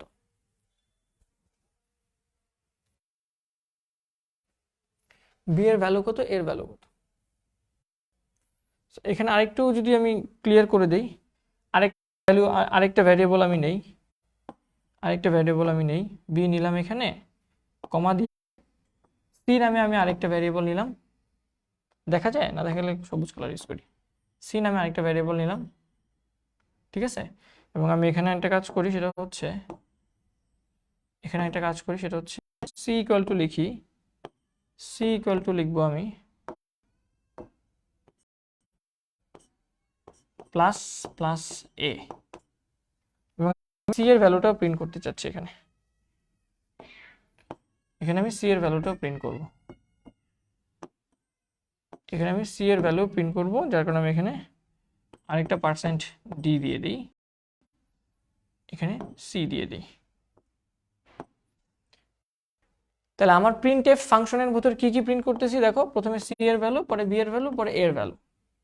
এখন সি এর ভ্যালু কত হবে, এর ভ্যালু কত হবে, আর এর ভ্যালু কত প্রিন্ট হবে, সেটা একটু বলো আমাকে। প্রথমে প্রিন্ট হচ্ছে সি, সি কোথায় আছে ভাইয়া দেখি, সি এখানে আছে, সি ইকুয়াল টু কি বলা আছে, প্লাস প্লাস এ। এইটা কি হবে, আর এখানে এ প্লাস প্লাস, প্লাস প্লাস এ আর এ প্লাস প্লাস এর মধ্যে পার্থক্যটা কোথায়? দেখো এ তারপরে প্লাস প্লাস না, আর এখানে ইকুয়াল আছে, এটা যেটা হবে আগে এর মানটা বিয়ে যাবে, তারপর এর মান বেড়ে যাবে। কি বললাম, সরি, এখানে কি হবে, প্রথমে দেখতেছি এখানে বি আছে, ইকুয়াল টু এ আছে, তারপর প্লাস প্লাস আছে, তাহলে ইকুয়ালের পরে আগে কি এ আছে না, তাহলে এটা আগে বি এর মধ্যে চলে যাবে, তারপরে এর মানটা প্লাস প্লাস হবে, বাড়বে। প্লাস প্লাস যেহেতু পরে আছে, অপারেটরের পরে আছে, তার মানে মানটা বাড়বে পরে, আগে অ্যাসাইন হয়ে যাবে। তাহলে এর মান কত ছিল 10, এর মানটা বিয়ে চলে যাবে, এর মানটা বিয়ে চলে যাবে, ঠিক আছে, তারপরে এর মান 1 বাড়বে। তার মানে এই লাইনে যদি আমি একটু আউটপুটটা দেখার চেষ্টা করি বা তোমাদের একটু বলে দেই যে এই লাইনে কি হবে, এই লাইনে আগে বি এর মান হবে 10, তারপরে আমি ই দিয়ে কমেন্ট করে দেখাই, এই লাইনে যেটা হবে আগে বি এর ভিতরে 10 এর ভ্যালুটা চলে, এর ভ্যালুটা চলে যাবে, তারপরে এর মানটা 1 বাড়বে, এর মান হয়ে যাবে 11। বুঝতে পারছো, প্লাস প্লাস পরে যেহেতু, তাহলে পরে মান বাড়বে, এর পরে প্লাস প্লাস, প্লাস প্লাস পরে থাকা মানে এর মান পরে বাড়বে। আর এখানে কি প্লাস প্লাস আগে আছে না, এখানে প্লাস প্লাস আগে মানে আগে এর মান বাড়বে, তারপরে সেই মানটা গিয়ে সি এর ভিতর যাবে। তাহলে আমার এই লাইনে এসে সি এর মান কি, সি এর মান কত হবে, সি এর মান হবে আগে এর মান বাড়াবে, নিয়মটা হচ্ছে এখানে আগে এর মান বাড়বে, এর মান তো আগে 11 ছিল এই লাইনে, এখানে এসে 12 হয়ে যাবে, আর সি এর মানটা 12 হয়ে যাবে। তারপরে যখন আলটিমেটলি আমরা প্রিন্ট করব, আমরা দেখব সি এর মান আসতেছে 12, বি এর মান আসতেছে 10, আর এর মান আসতেছে 12। ঠিক আছে, এটা হচ্ছে আমাদের সি, হচ্ছে আমাদের বি, এটা হচ্ছে আমাদের এ। আগে পরে ব্যাপারটা বুঝছো, প্লাস প্লাস মানে পরে বাড়বে, আগে অ্যাসাইন হবে, প্লাস প্লাস পরে মানে পরে বাড়বে, প্লাস প্লাস আগে মানে আগে বাড়বে, সোজা কথা। প্লাস প্লাস পরে মানে এটা লিখে রাখো, এটা লিখে রাখবা, এটা মনে রাখো, ঠিক আছে। প্লাস প্লাস পরে মানে পরে বাড়বে, আর প্লাস প্লাস আগে মানে প্লাস প্লাস যদি আগে থাকে মানে আগে বাড়বে, ঠিক আছে। ঠিক সেম ভাবে প্লাস প্লাস যেভাবে কাজ করে মাইনাস মাইনাসও একই কাজ করে। আমি যদি এই কোডটাতে জাস্ট প্লাস প্লাসের জায়গায় মাইনাস মাইনাস দিয়ে দিতাম তখন কি হইতো, এই কোডটাতে আমি যদি জাস্ট প্লাস প্লাসের জায়গায় মাইনাস মাইনাস দিয়ে দিতাম তখন কি হইতো, আমি এটা একটু রিসাইজ করে নিই, মাইনাস মাইনাস করে, হ্যাঁ আমি কোডটাকে পাশে রেখে দিই, তোমরা দেখে নিও। আমি এটাকে কপি করে পেস্ট করে দিই এখানে। আচ্ছা, এই কোড জাস্ট আমি এখানে কি করতেছি, প্লাস প্লাসের মাইনাস মাইনাস দিয়ে দিব। এখন কি হবে বলো, এখন এর মান কত হবে, বি এর মান কত হবে, এগুলো একটু বলো দেখি। প্রথমে এর মান তো 10, এ মাইনাস মাইনাস মাইনাস মাইনাস যেহেতু পরে, তাহলে পরে কম, এর মান কমে কত হবে, 10 ছিল, এর মান হবে 9, আর আগেই অ্যাসাইন হয়ে যাবে। মাইনাস মাইনাস যেহেতু পরে, পরে কমবে, আগে অ্যাসাইন হয়ে যাবে, মানে বি এর ভিতর সমান সমান আছে না, বি এর ভিতর আগে চলে আসবে, তো বি হবে 10, এ হবে 9। এখানে কি হবে, এখানে এসে আগে মাইনাস মাইনাস মানে আগে কমবে, এর মান 9 ছিল, 9 থেকে হয়ে যাবে 8, তারপর সি এর ভিতরে এর মান চলে যাবে, সি হবে 8। তাহলে যখন প্রিন্ট করো তুমি সি এর ভিতরে পাবা 8, বি এর ভিতরে পাবা 10, আর এর ভিতরে পাবা 8। বুঝতে পারছো সবাই? সো প্লাস প্লাস মানে 1 বাড়া, মাইনাস মাইনাস মানে 1 কমা, কিন্তু এই প্লাস প্লাস আর মাইনাস মাইনাস কোথায় থাকবে, কোন একটা ভ্যারিয়েবলের বাম পাশে থাকবে না ডান পাশে থাকবে। যদি পরে থাকে তার মানে এর মানটা পরে বাড়বে, আর যদি আগে থাকে তার মানে আগেই বেড়ে যাবে, ঠিক আছে। ফাইন, অ্যারিথমেটিক অপারেটর শেষ, রিলেশনাল অপারেটর রিলেশনাল মানে তো বুঝতেই পারতেছো, সম্পর্ক বোঝাবে যে কার সাথে সম্পর্ক কেমন। যেমন দুইটা সমান সমান চিহ্ন মানে হচ্ছে সম্পর্ক বোঝাচ্ছি যে এ আর এ পাশে আর এ পাশে সম্পর্ক কেমন, সমান সমান কিনা। ঠিক আছে, এই যে সমান সমান কিনা, এ এবং বি কিনা। তারপর নট ইকুয়াল টু, এটা হচ্ছে এক্সক্লেমেশন মার্ক পরে ইকুয়াল। কম্পিউটারে তো আর ইকুয়াল দিয়ে মাঝখানে কাটা এই চিহ্নটা নাই, কম্পিউটারে তো এই চিহ্নটা নাই যে ভাইয়া ইকুয়াল ইকুয়াল দিয়ে মাইনাসে কাটা, এটা নাই। সো কম্পিউটারকে ইকুয়াল নট ইকুয়াল বোঝানোর জন্য এই যে এই সম্পর্ক এটা এটা ইউজ করা হয়। এটা মানে হচ্ছে সমান সমান না, সমান সমান না।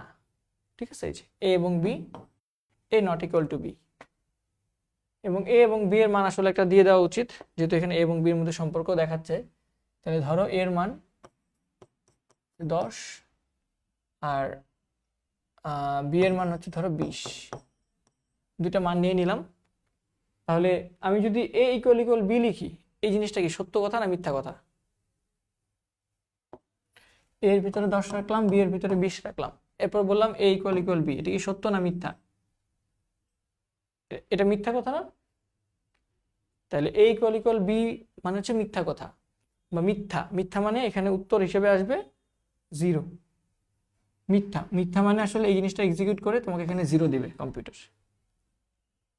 আর আমি যদি বলি এ নট ইকুয়াল টু বি, হ্যাঁ এ আর বি তো সমান না, তাহলে এ নট ইকুয়াল টু বি দিলে এই কমান্ডটা বা এই অংশটা যখন এক্সিকিউট হবে কম্পাইলার, তখন সে কম্পাইলার এখানে 1 দিবে, মানে সত্য দিবে, 1 আউটপুট দিবে। 1 মানে সত্য, 0 মানে মিথ্যা। এটাকে বলা হয় গ্রেটার দেন। এ যদি বি এর থেকে গ্রেটার দেন বলি, এ তো 10, বি তো 20, বড়, এ কি 20 থেকে বড় না? তাহলে এ গ্রেটার দেন বি, আমি যদি এই ওয়ার্ডটা ইউজ করি তাহলে এটা মিথ্যা বা 0 হচ্ছে উত্তর হিসেবে দিবে। এ লেস দেন বি, এই কথাটা সত্য এখানে, হ্যাঁ, তাহলে এ লেস দেন বি মানে হচ্ছে সত্য কথা এখানে, তাহলে এখানে 1 আউটপুট দেবে। এটা হচ্ছে সমান সমান বা বড়, আর এটা হচ্ছে সমান সমান বা ছোট। Greater than equal, less than equal. আমাদের কম্পিউটারে তো আর একসাথে এরকম কিছু নাই যে গ্রেটার দেন ইকুয়াল, এটা তো নাই। এই জন্য এটা বোঝানোর জন্য কি করা হচ্ছে, গ্রেটার দেন তারপর ইকুয়াল দেওয়া হচ্ছে। সো এ কি বি এর থেকে সমান বা বড়? এ কি বি এর থেকে সমান বা বড়? উত্তর হচ্ছে না, বড় না। তাহলে তুমি যদি A greater than equal to B লেখো, তাহলে এখানে সত্য নয় বা মিথ্যা বা 0 আউটপুট আসবে। আমি এগুলো কোড করে দেখাই দিব, এই প্রত্যেকটা জিনিস অপারেটর আমি কোড করে দেখাই দেওয়ার চেষ্টা করব। আর less than equal to B দিলে হ্যাঁ সত্য, 10 তো 20 এর থেকে ছোট, সমান না কিন্তু ছোট। তার মানে এই ওয়ার্ডটা লিখলে বা এই কমান্ডটা লিখলে কম্পিউটার তোমাকে 1 উত্তর হিসেবে আউটপুট দেবে। রিলেশন অপারেটর বলার মতো তেমন কিছু নাই, মানে সম্পর্ক বুঝাইছে। এটা হচ্ছে লজিক্যাল অপারেটর। লজিক্যাল অপারেটর আমরা জানি যেখানে লজিক বা যুক্তি বোঝানো হয়। যৌক্তিক অপারেটর, যদি উভয় অপারেন্ড অশূন্য হয় তাহলে শর্ত সত্য হয়ে যায়।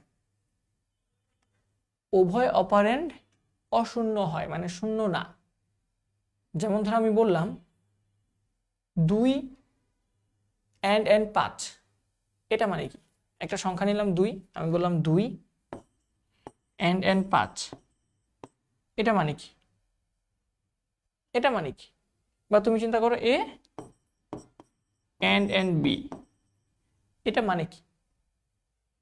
and এর মানে হচ্ছে এবং, দুইটা and থাকা মানে এবং, ঠিক আছে, a এবং b। তাহলে a এর মধ্যে 2 আছে, ধরো এর ভ্যালু হচ্ছে 2 সাপোজ, আর b এর ভ্যালু ধরো 5। তো 2 এবং 5 কে এন্ড করলে কি পাবা তুমি? 2 এবং 5 এটা কি? এটা উত্তর হবে 1। 2 এবং 5 যদি দাও এটা উত্তর হবে 1। আবার যদি এখানে যদি এরকম দাও যে 0 and 0, 0 এবং 0, এটা মানে কি? মিথ্যা এবং মিথ্যা। সো যদি উভয় অপারেন্ড অশূন্য হয় মানে শূন্য ছাড়া কোনো কিছু, তাহলে শর্ত সত্য হয়ে যাবে। মানে 2 and 5 এটা যখন কম্পিউটার দেখবে কম্পাইলার, তখন কম্পাইলার তোমাকে 1 হিসেবে আউটপুট দেবে, 1 আউটপুট দেবে। আর যদি এরকম দেখে যে এটাও শূন্য এটাও শূন্য, উভয় অপারেট অশূন্য, দুইটাই শূন্য হয়ে গেল, বা একটা শূন্য আর একটা 1, একটা 1 একটা শূন্য, তাহলে দুইটা 0 এবং 1কে অ্যাড করলে কি হয়, বা 0 এবং 0কে অ্যাড এবং করলে কি হয়, 0ই হয়। অনেকটা গুণের মতো না? এটা সংখ্যা দিয়ে বোঝা যায় না, এটা বুঝতে হয় হচ্ছে কোনো একটা কন্ডিশন দিয়ে। যেমন ধরো তুমি চাচ্ছ যারা 80 থেকে 100 পাইছে তাদেরকে A+ দিবা। এখন এটা চেক করার জন্য কি চেকটা হবে বলো তো, কি চেক করতে হবে? তুমি চাচ্ছ তোমার পরীক্ষা নাম্বার আসছে, তুমি চাচ্ছ যারা 80 থেকে 100-র মধ্যে পাইছে তাদেরকে তুমি A+ দিবা। এই চেকটা কিভাবে হবে? এই চেকটা কি শুধু এভাবে করলে হবে যে ধরো নাম্বার যদি গ্রেটার দেন ইকুয়াল 80 হয় তাহলে A+, তাহলে A+, এটা কি সত্য? এই কন্ডিশনটা কি সত্য? না, সত্য না। কারণ কারো নাম্বার যদি 110 হয় সে কি A+ পাবে? 110 তো এক্সিস্টই করে না, তাহলে এটা কিন্তু সত্য না। তোমাকে দুইটা শর্ত চেক করতে হবে। তোমাকে একটা শর্ত চেক করতে হবে যে হ্যাঁ নাম্বার কি 80 থেকে বড় বা সমান কিনা, এবং এবং আরেকটা সম্পর্ক চেক করতে হবে যে এই নাম্বারটা লেস দেন ইকুয়াল 100 কিনা। এই দুইটা শর্ত চেক করা লাগবে না? দুইটা শর্তই সত্য হইতে হবে না? তাহলেই তো A+ পাবে, ঠিক না? তাহলে A+ দেওয়া যাবে, আদারওয়াইজ A+ দেওয়া যাবে না। সো এই যে দুইটা শর্ত, এটা কি এবং না মানে একই সাথে সত্য হইতে হবে না? এই জন্য যখন আমরা এরকম চেকিং করব দুইটা শর্ত একই সাথে সত্য হইতে হবে, তখন আমরা এই এবং এর জায়গায় এই যে এম্পারসেন্ট এটা ইউজ করব। বুঝতে পারছো? আর যদি মনে হয় যে না একটা সত্য হইলেই হয়েছে, একটা সত্য হইলেই হয়েছে, যেমন আমি তোমাকে বললাম যে মহিলা বা শিশু, আমাদের চ্যাপ্টার 3-তে যে এক্সাম্পলটা দিছিলাম, মহিলা বা শিশু যেই আসুক না কেন সে সিটে বসতে পারবে, সংরক্ষিত সিটে বসতে পারবে। তাহলে একটা পার্সন যদি আসে, এই পার্সনটা মহিলা হইলেও ঠিক আছে, সিটে বসতে পারবে। আবার যে পার্সনটা বাসে উঠলো, এই পার্সনটা যদি একটা চাইল্ড হয় মানে বাচ্চা হয়, সেও সিটে বসতে পারবে, ঠিক না? তারা চাইলে সিটে বসতে পারবে, সিট তো এটা না, সিটে বসতে পারবে। এখন কথা হচ্ছে কি দুইটাই কি একসাথে সত্য হইতে হবে? দুইটাই কি সত্য হইলে সিটে বসতে পারবে, নাকি একটা সত্য হইলেও সিটে বসতে পারবে? একটা সত্য হলেও সে সিটে বসতে পারবে। সে মহিলা হোক তাও সিটে বসতে পারবে, শুধু শিশু হোক তাও বসতে পারবে, মহিলা শিশু একসাথে হলেও সে সিটে বসতে পারবে। তার মানে এখানে অথবা কথাটা আমরা ইউজ করতে পারবো। আর অথবা মানে হচ্ছে অথবার জায়গায় আমরা কি ইউজ করি, এই যে অথবা মানে হচ্ছে দুইটা লম্বা লম্বা দাগকে আমরা অথবা হিসাবে ইউজ করতে পারি। সো দুইটা লম্বা লম্বা দাগ দিলে এটা মানে হচ্ছে অথবা। সো যুক্তিগত অপারেটর বলা হয় এগুলাকে। বুঝতে পারছি? এবং যুক্তি, অর যুক্তি। আরেকটা যুক্তি কি আছে? আরেকটা যুক্তি আছে নট যুক্তি, মানে না। শুধু একটা সেমিকলন, আশ্চর্যবোধক চিহ্ন একটা ইউজ করলে এটাকে আমরা বলি নট, মানে এটা না হলে কি হবে। ঠিক আছে?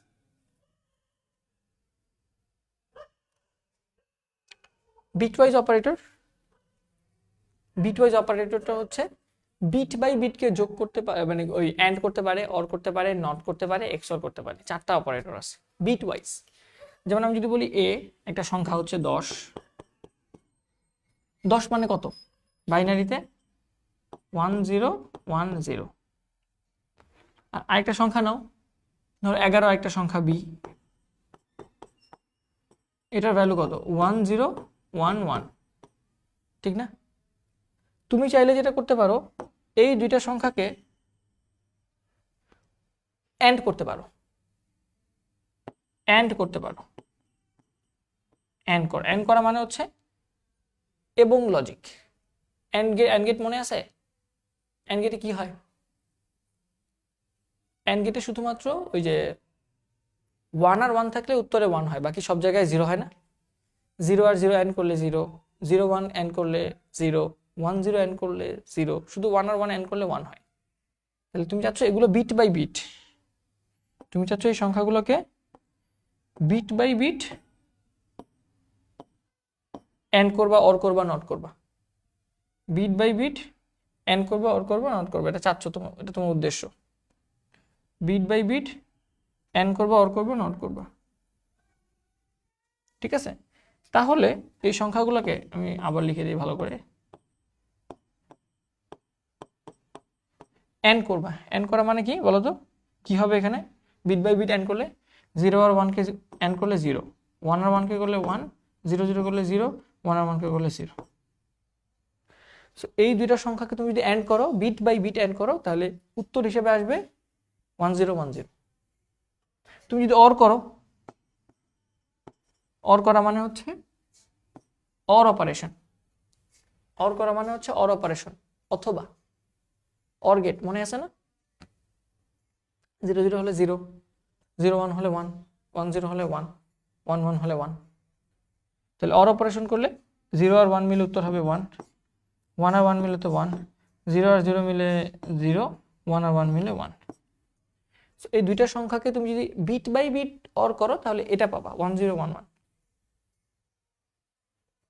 ঠিক আছে, আরেকটা অপারেশন আছে, সেটাকে বলা হয় এক্স অর করা। এই যে এটাকে বলা হয় এক্স অর করা। এক্স অর করা মনে আছে? এক্স অর মানে কি? এক্স অর গেটের ট্রুথ টেবিল মনে আছে? XOR gate A bar B plus A B bar. যখন এ আর বি বিপরীত হয়, এ যদি 0 বি যদি 1 হয় তাহলে আউটপুটে আসে 1, আবার এ যদি 1 বি যদি 0 হয় তাহলে আউটপুটে আসে 1। বাকি দুই কেস, দুইজনে যদি 0 হয় তাহলে আউটপুটে 0 আসে, দুইজনে যদি 1 হয় আউটপুটে 0 আসে। মনে আছে এক্স অর গেটের ট্রুথ টেবিলটা আর কি? তাহলে যদি তুমি এক্স অর করার চেষ্টা করো, এক্স অর এর চিহ্ন হচ্ছে ওরকম, এই যে এরকম উপরে একটা। তাহলে এক্স অর করার চেষ্টা করলে 0 আর 1 হলে উত্তর আসবে 1, 1 আর 1 হলে 0, সেম হয়ে গেছে, 0 0 সেম হয়ে গেছে, তাহলে 0 আসবে এখানে, 1 আর 1 সেম হয়ে গেছে, এখানে আসবে হচ্ছে 0। সো এ আর বি কে তুমি যদি এক্স অর করো তাহলে উত্তর আসবে 0 0 0 1। এগুলোকে বলা হয় বিট ওয়াইজ অপারেশন, মানে বিট বাই বিট তুমি অপারেশন করতেছো, logical operation, and or not, XOR, ওগুলো।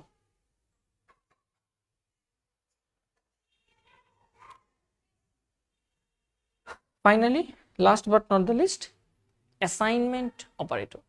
অ্যাসাইনমেন্ট অপারেটর মানে আমরা আগেও বলছি অ্যাসাইন করে দেয়া, কোথাও কোনো ভ্যালুকে রেখে দেয়া, রাইট?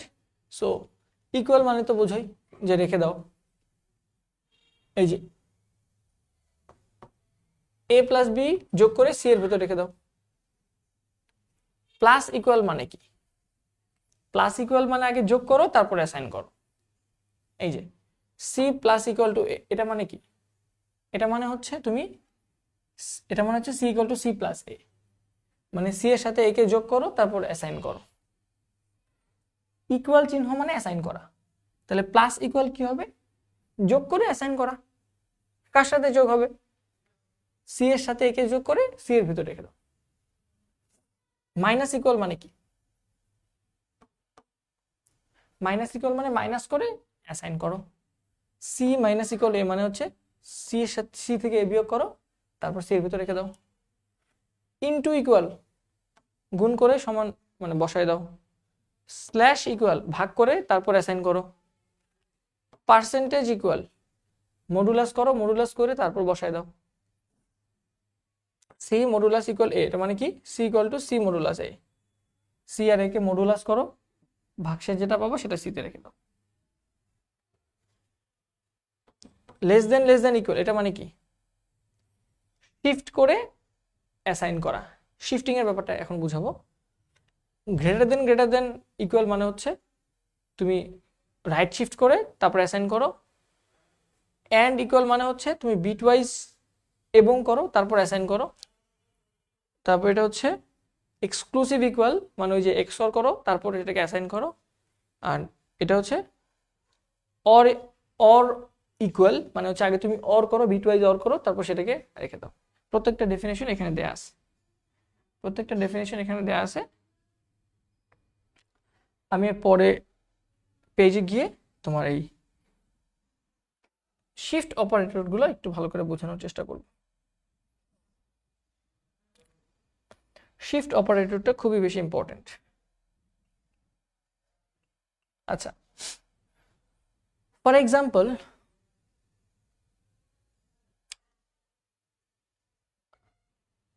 তোমার কাছে একটা সংখ্যা আছে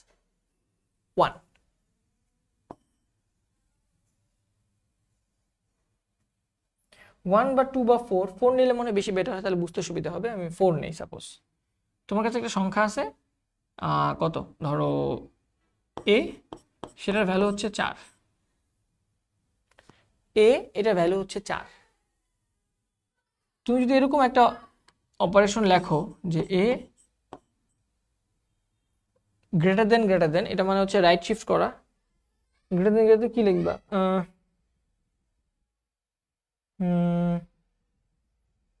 আচ্ছা, এটাকে এভাবে লিখি, হ্যাঁ, গ্রেটার দেন 1 লিখি আপাতত। a গ্রেটার দেন 1, এটা মানে কি? a এর ভেতরে 4 সংখ্যাটা আছে, তুমি লিখতেছো a, এটার অর্থ হচ্ছে রাইট শিফট করা, এটা মানে হচ্ছে শিফট রাইট, ডানে শিফট করো।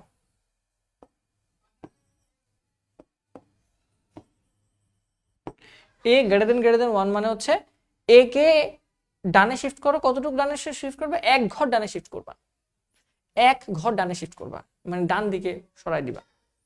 এটা কি হবে? সাপোজ ধরো এর ভিতরে আছে 4, এর ভিতরে যে সংখ্যাটা আছে এটা হচ্ছে 4, 4 এর বাইনারি কত? 1 0 0, মোস্ট প্রবাবলি, রাইট? হ্যাঁ, 4 এর বাইনারি হচ্ছে 1 0 0।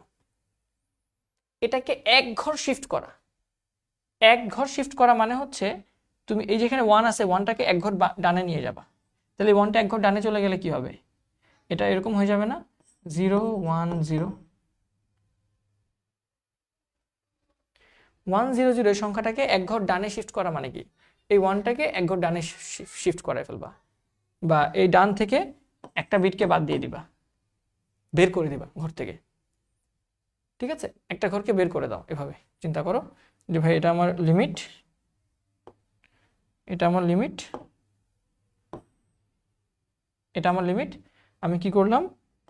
1 0 0 থেকে 1 ঘর ডানে শিফট করা মানে আমি এটাকে 1 ঘর বের করে দিলাম, একটা সংখ্যা ডান দিক থেকে বের করে দিলাম। তো বের করে দিলে কি থাকে? এখানে এখানে ছিল 1 0 0, তিনটা সংখ্যা ছিল 1 0 0। তুমি এটাকে 1 ঘর ডানে শিফট করা মানে 1 ঘর বের করে দিলা ডান থেকে।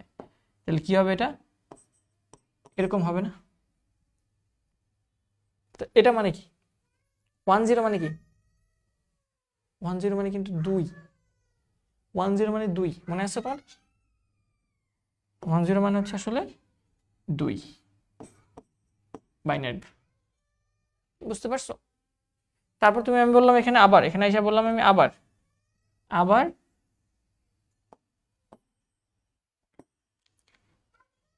আবার একে শিফট করো, আবার একে 1 ঘর শিফট করো মানে কি? এবার এটাকে আরো 1 ঘর ডান থেকে ফালাই দাও। তো আরো 1 ঘর ডান থেকে ফালাই দিলে কত থাকবে? এখানে শুধু 1 থাকবে না? শুধু 1 থাকবে না? একটা শূন্যকে ফালাই দিলে তাহলে শুধু 1 থাকবে। শুধু 1 এর মানে কত? শুধু 1 মানে তো 1। তাহলে শুরুতে এর ভিতর ছিল 4, 1 ঘর রাইট শিফট করলে সে ভ্যালু হয়ে গেছে 2, আরেক ঘর রাইট শিফট করলে সে ভ্যালু হয়ে গেছে 1। তো যত রাইট শিফট করি তত মানটা কি হয়? অর্ধেক অর্ধেক হয়ে যায়। ঠিক সেম ভাবে এখন যদি এরকম হয়, এটাকে রাইট শিফট না করে আমরা লেফট শিফট করতাম, তখন কি হইতো? আমি যদি এরকম লিখতাম যে এর ভিতর আছে হচ্ছে তোমার আগের মতো 1 0 0 আছে। এবার আমি লিখলাম a লেফট শিফট 1, এটাকে বলা হয় লেফট শিফট করা, লেফট শিফট মানে বামে সরায় দাও, বামে সরায় দাও, বুঝছো? তাহলে আমি যেটা করব সেটা হচ্ছে লেফট শিফট মানে আমার যে লিমিট আছে পুরো সংখ্যাটাকে একবার বামে নিয়ে আসলাম। একবার বামে নিয়ে আসলে কি হবে? ওইখানে নতুন একটা ঘর তৈরি হবে না? এক ঘর বামে নিয়ে আসলে এখানে কি হবে? এই যে এক ঘর বামে চলে আসলো সংখ্যাটা। তাহলে এখানে কিছু নাই, এখানে কিছু নাই মানে কি? মনে মনে এখানে 1 আছে। তাহলে এক ঘর বামে চলে আসলে এই সংখ্যাটা কত? 1000, এটা কত বলো তো বাইনারিতে? ডেসিমাল এই ভ্যালুটা কত? ডেসিমাল এই ভ্যালুটা হচ্ছে 8। 100 মানে ছিল 4, এক ঘর বামে শিফট করলাম, এটা হয়ে গেল 8। এরপর আমি এটাকে আবার আরো এক ঘর বামে শিফট করলাম, এবার কত হবে বলো তো? এবার এই সংখ্যাটা এক ঘর ডানে চলে আসবে, মানে বামে চলে আসবে। তাহলে এটা হয়ে যাবে 1000। তাহলে আরেক ঘর ফাঁকা রাখলো না? ওই ফাঁকা ঘরে একটা শূন্য আসবে, শূন্য নাজিল হবে। ফাঁকা ঘরে একটা শূন্য নাজিল হলো, এটা কত বলো তো? এটা হচ্ছে 16, এটা হচ্ছে তোমার 16। সো লেফট শিফট করলে কি হয়? দ্বিগুণ দ্বিগুণ দ্বিগুণ এভাবে করতে থাকে। আর রাইট শিফট করলে কি হয়? অর্ধেক অর্ধেক অর্ধেক হতে থাকে সংখ্যা। লেফট শিফট করলে সংখ্যা ডাবল ডাবল হয়, রাইট শিফট করলে সংখ্যা অর্ধেক অর্ধেক অর্ধেক হয়ে যায়।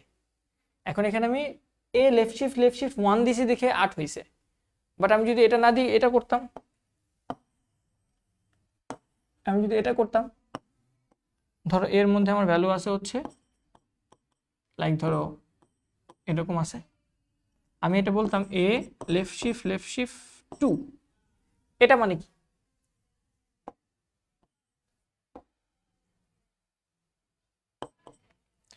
লেফট শিফট 2 মানে কি? কে 2 ঘর বামে সরাও। আগে 1 ছিল, 1 মানে এক ঘর বামে সরাও, 2 মানে কে 2 ঘর লেফট শিফট করাও, মানে 2 ঘর বামে নিয়ে আসো। তাহলে কে 2 ঘর বামে নিয়ে আসলে কত হবে বলো? এটা হচ্ছে আমাদের শেষ। সো 2 ঘর বামে নিয়ে আসবো, তার মানে আমার এখন সংখ্যাটা এরকম হয়ে যাবে। 2 ঘর বামে আনবো 1 0 0, এই যে 2 ঘর ফাঁকা করে দিলাম, বামে নিয়ে আসলাম, বুঝছো? তো 2 ঘর বামে নিয়ে আসলাম, তাহলে নতুন কি হবে? নতুন এখানে দুটো শূন্য হবে। আর এটা কত? এই সংখ্যাটা কত? এই সংখ্যাটা হচ্ছে তোমার 16। আর এটা ছিল কত? এটা ছিল 4। তাহলে বুঝতে পারছো কি হয়েছে? 2 ঘর লেফট শিফট করা মানে 2 বার ডাবল হবে। 4 থেকে 8, 8 থেকে 16, 4 থেকে 8, 8 থেকে 16। আবার 2 বার লেফট শিফট যদি করি আমি এখন, এখানে এসে আমি বা আমি যেটা করলাম 3 ঘর রাইট শিফট করলাম, এবার কি হবে? এর গ্রেটার দেন 3 মানে রাইট শিফট ডানে যাও 3 ঘর, 3 ঘর ডানে নিয়ে গেলে সংখ্যাটা কেমন হয়ে যাবে? 3 ঘর ডানে নিয়ে গেলে সংখ্যাটা 3 ঘর ডানে চলে যাবে, 1 2 3, মানে সংখ্যাটা এরকম হয়ে যাবে। এখন 3 ঘর ডানে নিব, তো 1 ঘর 2 ঘর 3 ঘর, হ্যাঁ 3 ঘর ডানে নিয়ে গেলে এখন সংখ্যাটা এরকম হয়ে যাবে, মানে বাকি 3টা 0 বাতিল হয়ে যাবে, ওই 3টা 0 বাতিল বাদ। তাহলে এটা কত? 10 মানে কত?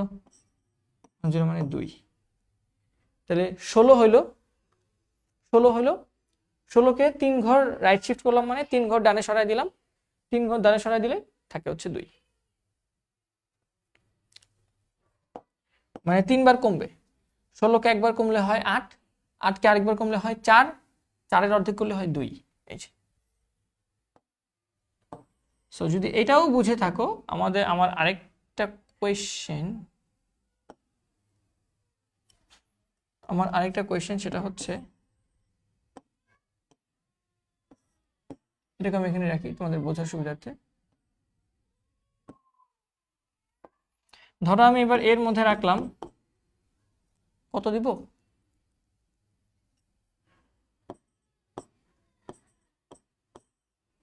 এটা যদি দিই, এর মধ্যে রাখলাম 110,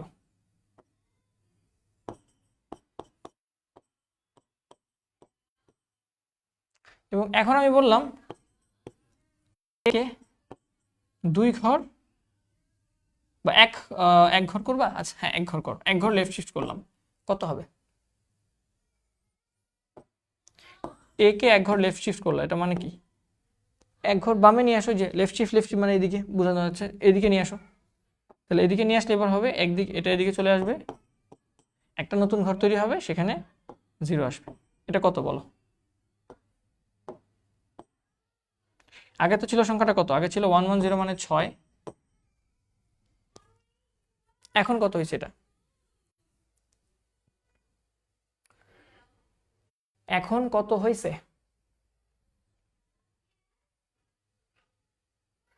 এটা 12 হয়ে গেছে না? এটা 12 হয়ে গেছে, দেখো 1100, এটা হয়ে যাবে কত? 12। আবার আমি যদি বলি যে এ কে যদি এখন যেটা করো সেটা হচ্ছে, আচ্ছা 6 থাকলো, আচ্ছা যদি 5 হইতো তখন কি হইতো? 5। আরেকটা এক্সাম্পল, এটা পাশে থাকুক, আরেকটা এক্সাম্পল, এ একটা ভ্যালু নেই, এর ভিতরে আমি 5 নিচ্ছি, ধরো 101, তারপর আমি বললাম এ লেফট শিফট 1, এটা কত হবে? এ কে বামে নিয়ে আসো এক ঘর, এক ঘর বামে নিয়ে আসা মানে কি বলো?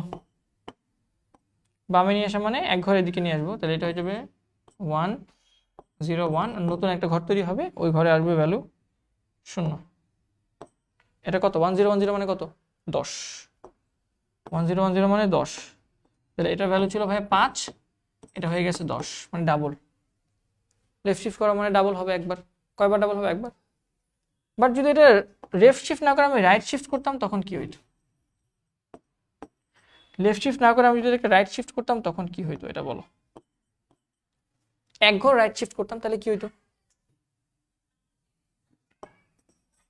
মানে এক ঘর ডানে সরাই দাও, এক ঘর ডানে সরাই দাও, তাহলে এটা এক ঘর ডানে সরে যেত, তাহলে আমার সংখ্যাটা থাকতো এরকম 10, আর 1টা তো বাতিল, এ পাশে 1টা বাতিল হয়ে যাবে, এ পাশে একটা 1 থাকবে কিন্তু সেই 1টা বাতিল হয়ে যাবে, ঘর থেকে বের হয়ে যাবে। তাহলে এটা কত হয়? 10 মানে কত? 10 মানে কত? 10 মানে হচ্ছে 2। সো এক ঘর রাইট শিফট করলে অর্ধেক হয়ে যায়, 5-এর অর্ধেক কত? আড়াই না? 2 কেন নিলাম? কারণ আড়াই তো কোনো বাইনারি সংখ্যা নাই, আড়াই কি কোনো বাইনারি সংখ্যা আছে? নাই, ঠিক আছে। সো এক ঘর রাইট শিফট করা মানে অর্ধেক করে ফেলা, সো 5-এর অর্ধেক আড়াই, আড়াই না 2 হবে 10, ঠিক আছে। হোপফুলি এখন পারবা, রাইট শিফট করতে বললে, লেফট শিফট করতে বললে পারবা, ঠিক আছে। তাহলে আমি এখানে লিখে দিই, রাইট শিফট মানে কি? অর্ধেক হবে, আর লেফট শিফট মানে কি? ডাবল হবে। বোঝা গেছে? আর রাইট শিফট লেফট শিফটের পরে যে কথাটা থাকবে সেটা হচ্ছে কতবার অর্ধেক হবে বা কতবার ডাবল হবে।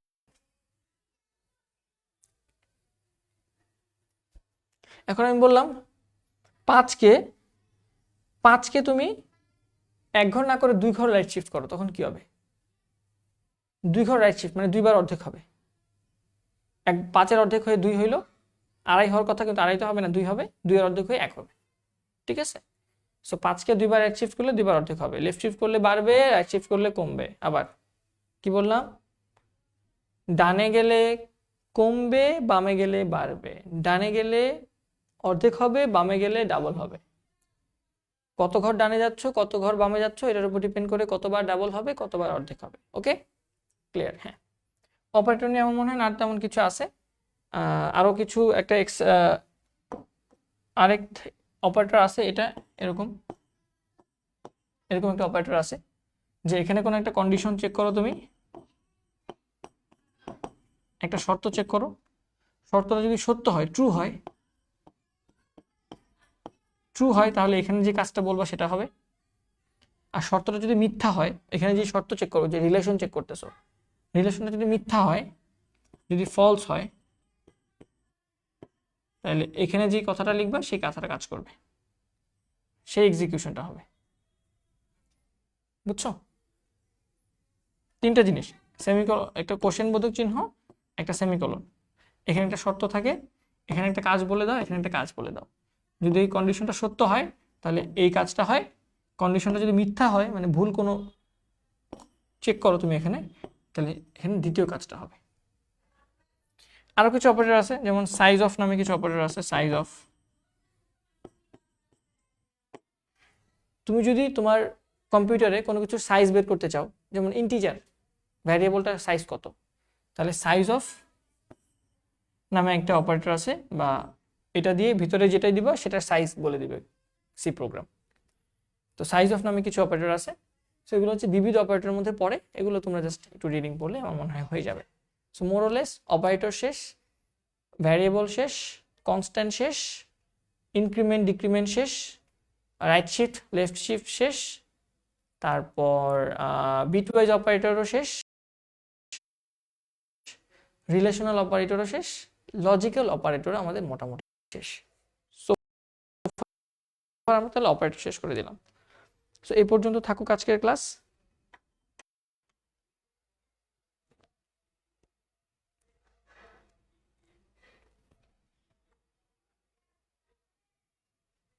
দেখা হবে পরবর্তী কোনো ক্লাসে। টিল দেন ভালো থাকো, সুস্থ থাকো সবাই। আসসালামু আলাইকুম।